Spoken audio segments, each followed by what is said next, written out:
ततारा वामिरो कथा। लीलाधर मंडलोई के द्वारा लिखी गई ये कहानी अंडमान और निकोबार द्वीप समूह से संबंधित है। अंडमान द्वीपों का आखिरी दक्षिणी द्वीप है लिटिल अंडमान। निकोबार द्वीपों का पहला द्वीप है कार निकोबार। इन दोनों के बीच की दूरी 96 किलोमीटर की है, लेकिन कई हजारों साल पहले ये दोनों द्वीप एक ही थे। इनके अलग होने के पीछे वहां के लोग आज भी एक प्रेम कथा को स्मरण करते हैं। वही है ततारा वामिरो कथा। यह एक प्रेम कथा है, यह एक लोक कथा है, यह जनजाति यानी ट्राइबल्स की कथा है और रूढ़िवादिता यानी सुपरस्टिशियस को दूर करने वाली कथा है। कई हजारों वर्ष पहले जब ये दोनों द्वीप एक थे, वहां पासा नाम का सुंदर सा गांव था। उसी गांव में एक सुंदर और शक्तिशाली युवक रहता था। उसका नाम था ततारा। वह नेक और मददगार था। दूसरों की सेवा करना अपना कर्तव्य समझने वाला त्यागी व्यक्ति था। आकर्षक व्यक्तित्व और आत्मीय स्वभाव वाला होने के कारण उस सारे द्वीप के लोग ततारा को बेहद प्रेम करते थे और उसके करीब रहना चाहते थे। वह हमेशा पारंपरिक पोशाक यानी ट्रेडिशनल ड्रेस पहनता था। उसके पास हमेशा एक लकड़ी की तलवार रहती थी। लोग उस तलवार में डिवोशनल पावर्स यानी दैवीय शक्तियां होना मानते थे। ततारा की तलवार एक विलक्षण रहस्य थी।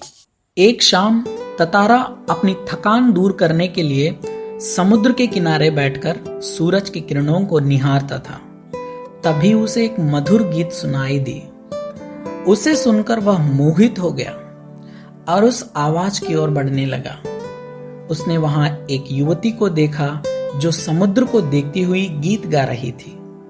वह गीत बहुत आकर्षक था और वह एक श्रृंगार गीत था। वह बहुत मधुर आवाज से गा रही थी। एक लहर के पानी लगने से युवती ने गीत को भूल दिया। तब ततारा ने कहा, तुमने गीत को क्यों अधूरा छोड़ दिया? गाओ ना। तुम कौन हो इस तरह मुझे घूरने और पूछने में? कितनी हिम्मत! गीत गाओ ना, बहुत मधुर आवाज है तुम्हारी। एक दूसरे गांव के युवक को मैं उत्तर नहीं देती। क्या तुम्हें हमारा नियम नहीं मालूम है? ऐसा कहकर युवती वहां से जाने के लिए तैयार हो गई तो ततारा ने उससे माफी मांगा और उस युवती ने अपना नाम बताया कि वामिरो। नाम सुनते ही ततारा उसे फिर कल इसी स्थान पर आने का अनुरोध किया। वामिरो इनकार करके वहां से अपना गांव चली गई, लेकिन ततारा वहीं खड़ा था।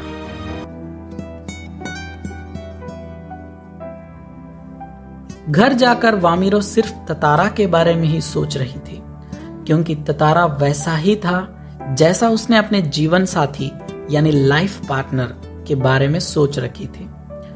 ततारा के बारे में वामिरो ने पहले कई सारी कहानियां सुन रखा था।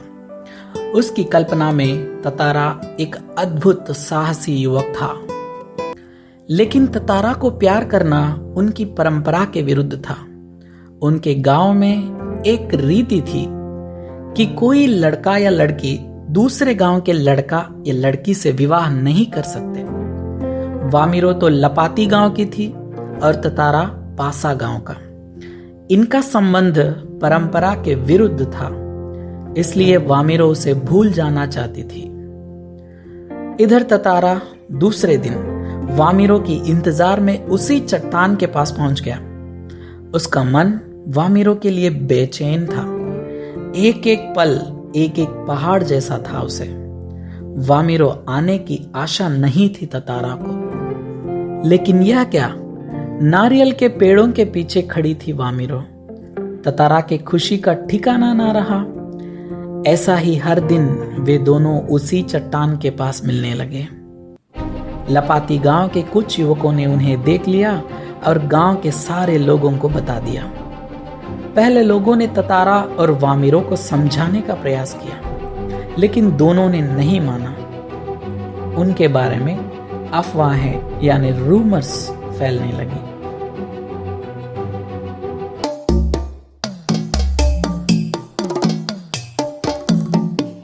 कुछ समय के बाद पासा गांव में पशु पर्व यानी एनिमल फेस्टिवल का आयोजन हो रहा था। सभी गांव के लोग इसमें हिस्सा ले रहे थे, लेकिन ततारा का मन केवल वामिरो के बारे में सोच रहा था, इसीलिए वह उस पशु पर्व में भाग नहीं लिया।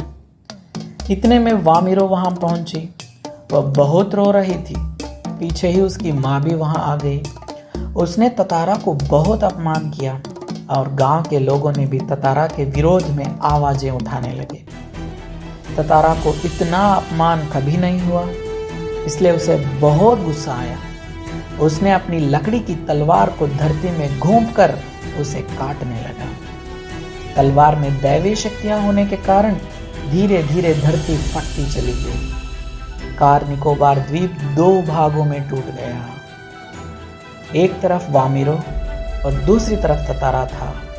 ततारा वामिरो के पास पहुंचने के लिए दूसरे द्वीप की ओर छलांग मारा, लेकिन उसके हाथ फिसलकर वह समुद्र में गिर गया। उसे होश नहीं थी। ततारा गिरते देखकर वामिरो पागल हो गई। फिर बहुत ढूंढने पर भी ततारा का पता न रहा। आज ना ततारा है ना वामिरो, लेकिन उनकी प्रेम कथा घर घर में सुनाई देती है। ततारा के तलवार के कार निकोबार के 2 टुकड़े हुए, उसमें दूसरा है लिटिल अंडमान। इस घटना के बाद निकोबारी लोग दूसरे गांवों में भी वैवाहिक संबंध स्थापित करने लगे। किसी के त्याग से ही हम समाज में फैले रूढ़िवादिताओं को दूर कर सकते हैं।